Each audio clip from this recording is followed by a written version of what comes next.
Olá pessoal, sejam bem-vindos e bem-vindas para mais um vídeo da nossa série de História do Cristianismo.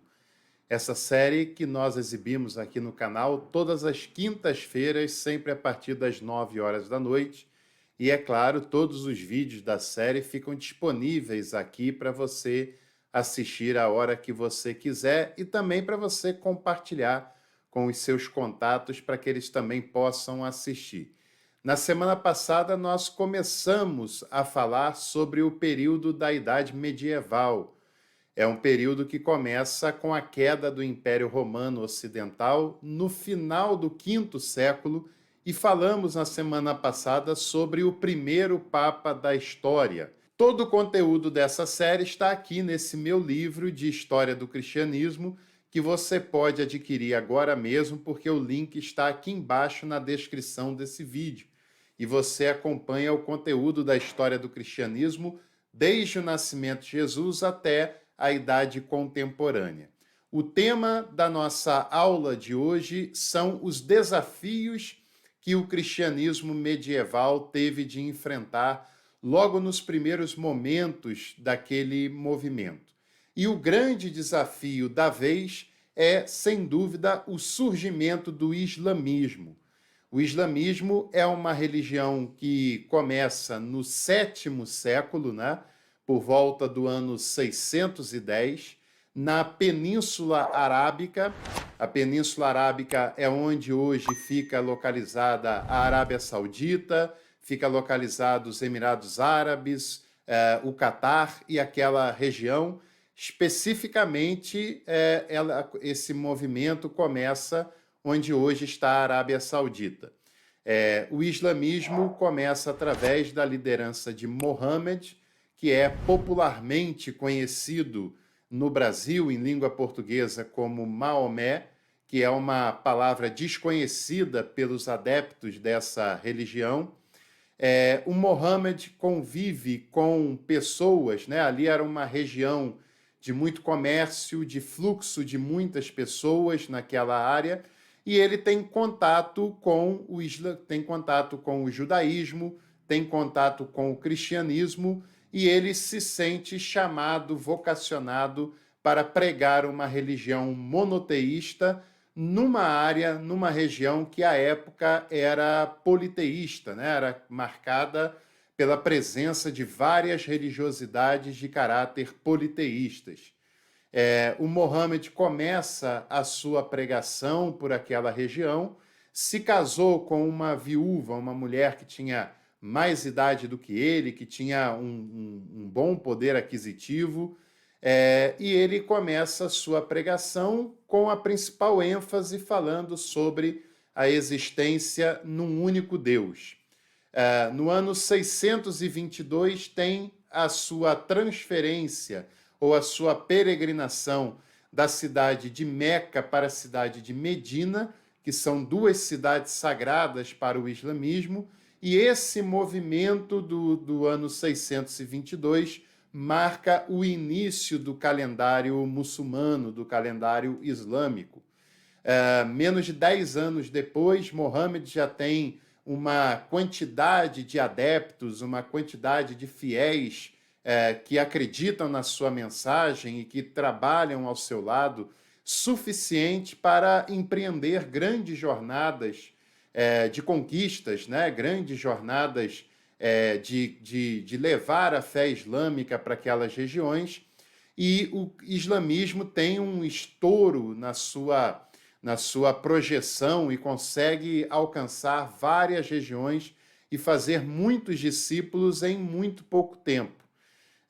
Não muito tempo depois, toda a Península Arábica se converte ao islamismo, a Síria, a Palestina, e posteriormente nós teremos dois episódios que são muito marcantes e que mostram essa relação um tanto quanto tensa, um tanto quanto conflituosa, que a nova fé, a fé islâmica, traz para o cristianismo naquelas regiões. Primeiro, a dominação de Jerusalém, a dominação da Palestina pelos muçulmanos, domínio esse que será exercido durante vários séculos dali por diante.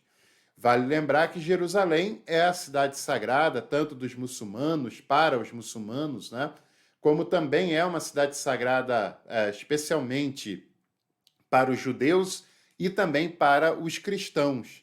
E o domínio, a presença muçulmana na Terra Santa traz grandes dificuldades para o cristianismo, né? E é construída a Mesquita de Omar, que está lá presente ainda hoje no chamado Domo da Rocha, lá próximo ao Monte das Oliveiras.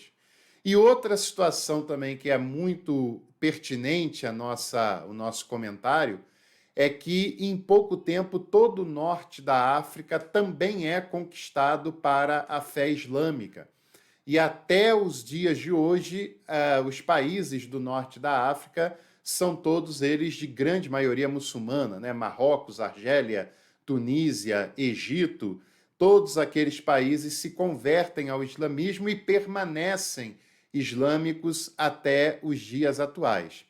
E aquela região, na antiguidade, foi uma região extremamente importante para o cristianismo. Por exemplo, a cidade de Alexandria, a cidade de Cartago, que eram cidades importantes do norte da África, que eram centros de desenvolvimento da fé, da teologia cristã, sobretudo Alexandria, que era uma capital cultural muito relevante, fazia a ligação dos três continentes conhecidos naquela época.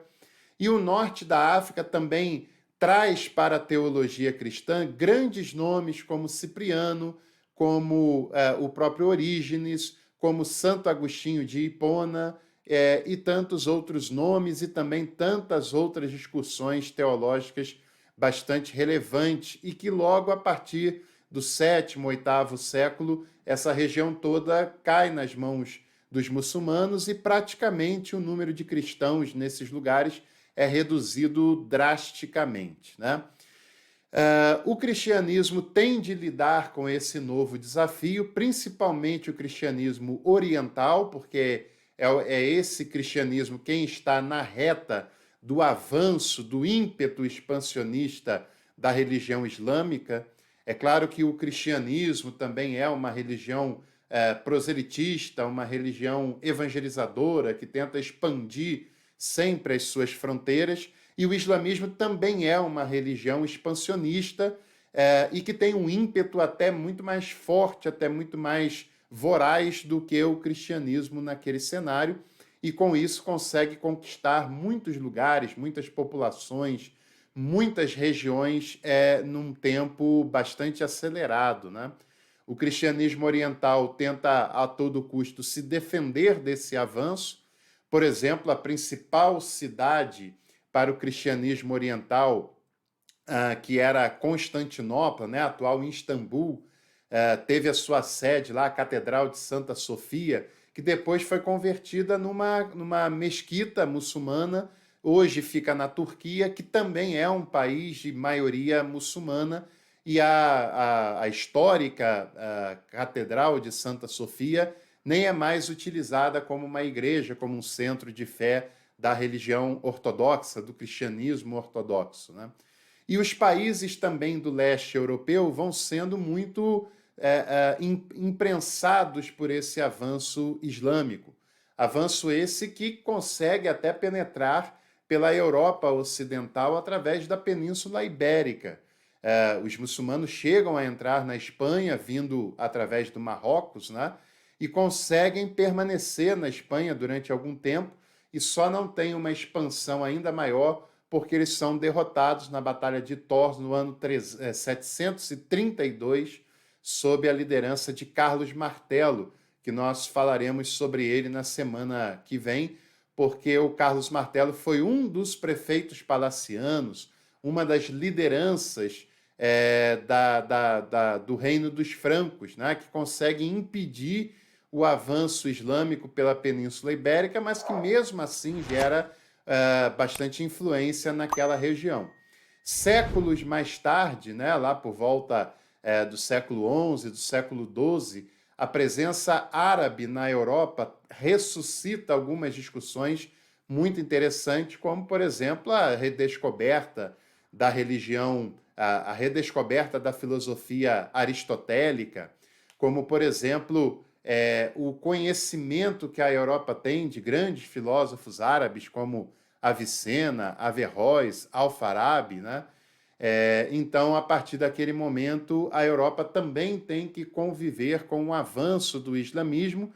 E uma outra questão que é desafiadora para o cristianismo naquele período são as migrações que vão acontecendo, o processo migratório que vai acontecendo na Europa entre o século VI e o século VIII, com o deslocamento, por exemplo, dos hunos, dos godos, dos teutões, dos escandinavos e assim por diante. O cristianismo ocidental também lida com essa dificuldade, embora de uma maneira menos enfática do que foi o cristianismo oriental.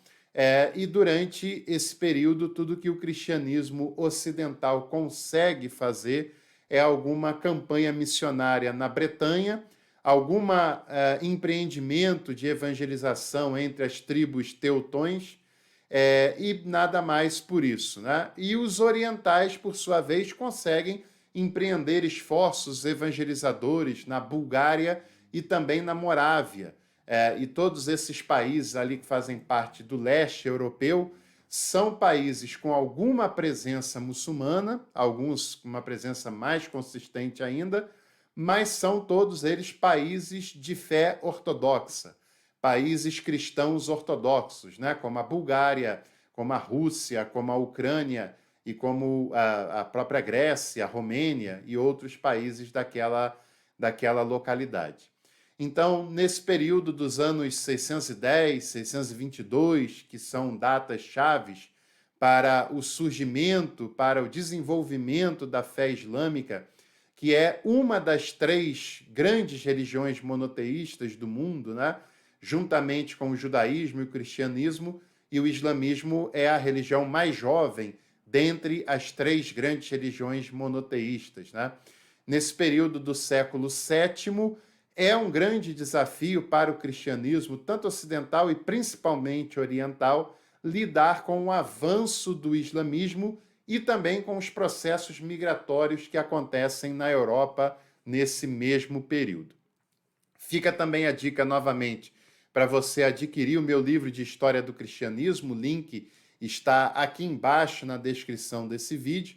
E também, é claro, a gente pede para você deixar a sua curtida, caso tenha gostado desse conteúdo, e também para compartilhar esse vídeo com outros contatos seus. Nós voltamos em breve por aqui, você sabe, todo dia nós temos conteúdo aqui no canal e em breve nós nos vemos novamente. Um abraço e até lá!